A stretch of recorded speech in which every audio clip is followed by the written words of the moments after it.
Hey guys, welcome back to Election Predictions Official. My name is Ryan Guest. In today's video, we're going to take an updated look at my proprietary 2024 presidential election forecast, for which I have released yet another update on the 1st of December. You can follow along on the website at electionpredictionsofficial.com. It'll also pop up in the top right-hand corner and be the very first link in the description down below.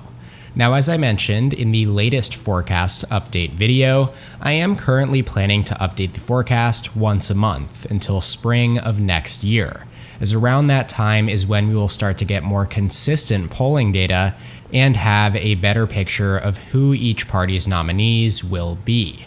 Right now, there is not much movement from month to month, as polling this far out from election day is not necessarily very indicative of a final outcome, and therefore the forecast in its current state is heavily tied to fundamentals like past results, trends, and demographics. That being said, this month's forecast has Republicans reaching their highest electoral vote count to date, with incumbent Democrat President Joe Biden's approval rating continuing to poll at historic lows. Now, given that no major forecasters or election pundit websites have updated their race ratings since last month, most of the movement that you see here is a result of poor head-to-head polling results for Biden against the current frontrunner for the Republican nomination, former President Donald Trump. Trump currently leads Biden by 1.7%, according to Real Clear Politics' polling average. For reference, heading into Election Day in 2020, Biden led by more than 7 points. And remember, although he did end up winning by 4.5 points nationwide, he only won the Electoral College by a margin of less than 80,000 votes across 4 battleground states, which makes up less than 0.001% of the total votes that were cast in the 2020 election. Alrighty, having acknowledged all of that, as mentioned previously, my forecast in its current state at this considerable distance from Election Day is significantly influenced by historical data. Over the past few years, there has been a consistent pattern that's emerged where incumbent presidents tend to fare poorly in polls at this stage before their re-election, only to gain momentum and then close the gap by actual Election Day. In 2012, for instance, Obama was polling slightly below Mitt Romney around this time, but ended up winning the popular vote by a margin of 4 points. Similarly, in 2019, Trump was trailing Biden by nearly 12% nationally in September, but ultimately lost by only 4.5 points. This trend is likely a result of people expressing dissatisfaction with the president or the state of the country early on, but as the election approaches, they make a more concrete choice, so to speak, between the available candidates before them.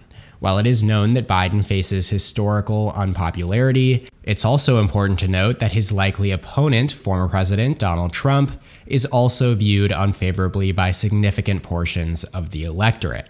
Now, as Election Day approaches, voters may once again find themselves having to decide between the two, thereby potentially benefiting Biden as he won their previous matchup. Now, these dynamics have contributed to a 1.6-point national popular vote advantage for the incumbent Democrat. And I want to highlight here that such a narrow margin would still be considered a disastrous performance for the Biden campaign, especially considering the pro-Republican bias of the Electoral College. In the current electoral landscape, Democrats likely need to win the national popular vote by at least 3 points to have a narrow chance of securing 270 electoral votes. Overall, as you can see in this column here displaying the forecasted trend in the margin relative to the 2020 election, most states, as you would expect, are projected to shift a couple points in favor of Republicans, with the national popular vote projected to be closer this time around. The few states where you see a pro-Dem shift or a very strong pro-Republican shift are states where we have seen a strong pro-Dem or pro-Republican shift in recent elections, as well as where demographic changes such as race and education are expected to favor one party or the other, which you can see in this column here. Once we have more reliable and consistent polling data in each state next year, the forecast will then start to account for it more, and we'll probably see some more stronger shifts based on that data as well. Okay, so taking a look back at the forecasting website, the first change that you will see is that Republicans are now projected to win the Electoral College by a margin of 297 to 241, compared to 272 to 266 from November. This is a result of the state of Pennsylvania and Nevada shifting from tilt Democrat to tilt Republican. These are the only two rating changes across the entire country, with the state of Florida the closest to another change at R plus 6.9. It's just 0.1% for moving into the likely Republican column from lean Republican. To conclude the video, as always though, let's revisit the crucial battleground states: Nevada, Arizona, Georgia, Pennsylvania, Michigan, and Wisconsin.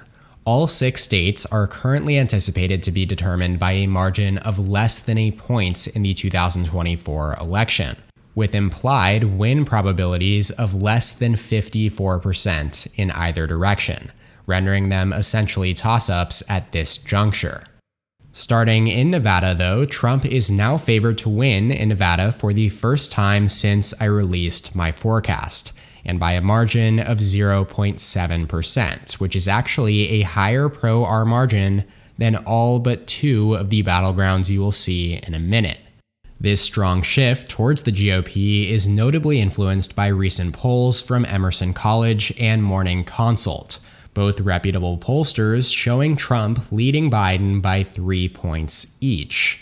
Consequently, the EPO polling average stands at R plus 2.7, with Biden's adjusted approval rating at R plus 0.8. Nevada has experienced the most significant pro-Republican shift among the 6 battlegrounds relative to the nation since 2012, and a final result similar to this would be a continuation of that trend. Let's move just southeast in Arizona, which continues to favor Republicans by half a point at R plus 0.5. It was R plus 0.4 last month, so there's effectively been no change.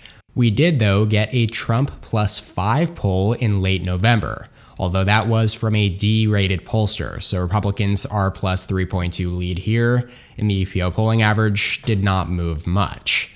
The dynamic data, though, on that note, favors Republicans more so here than in Nevada. But as this forecast is currently heavily tied to fundamentals, Arizona's strong trend in favor of Democrats over the last few election cycles does play a significant role in keeping this projected margin so close. The next state is Georgia, also in the Sun Belt, and also favoring Republicans by less than 1% at 0.7%. The weighted polling average here is R plus 3.3, up from R plus 2 last month, as 5 new polls were added since the last update, all of which had Trump leading by at least 2 points. And 3 of them had him ahead by more than 6 percentage points. Now, the state's partisan lean is more Republican than both Nevada and Arizona, but like the latter, it is rated as a toss-up by each forecaster. And comparatively, Georgia has the most favorable demographics for Democrats out of any of these 6 key battlegrounds. The state of Pennsylvania, meanwhile, as previously mentioned, has shifted back into the tilt Republican column, favoring the GOP now by 0.6%. As is the case across the board, it seems, the polling average further moved in favor of Republicans. It's now R plus 1.3. All 3 polls that were added to the forecast in November favored Trump by at least 3 points, and they were all from reputable polling organizations: Siena College, Morning Consult, and Emerson College. Unlike the previous 2 states, though, Sabato's crystal ball rates the presidential contest in Pennsylvania as lean Democrat, which keeps the experts' rating data point favoring Biden. Going back to the map, our penultimate state is Michigan, where Biden is favored, albeit by just 0.7% now, compared to 1.4% last month. It's the only battleground favoring the incumbent right now, although the polling average does favor Republicans at R plus 0.8. Every forecaster, though, has this race at least tilting in favor of Biden and the Democratic Party, with the Cook Political Report and Split Ticket rating it lean Democrat, and Sabato's Crystal Ball and Inside Elections rating it tilt Democrat. And finally now, the state of Wisconsin is the most pro-Republican of these states at R plus 0.8.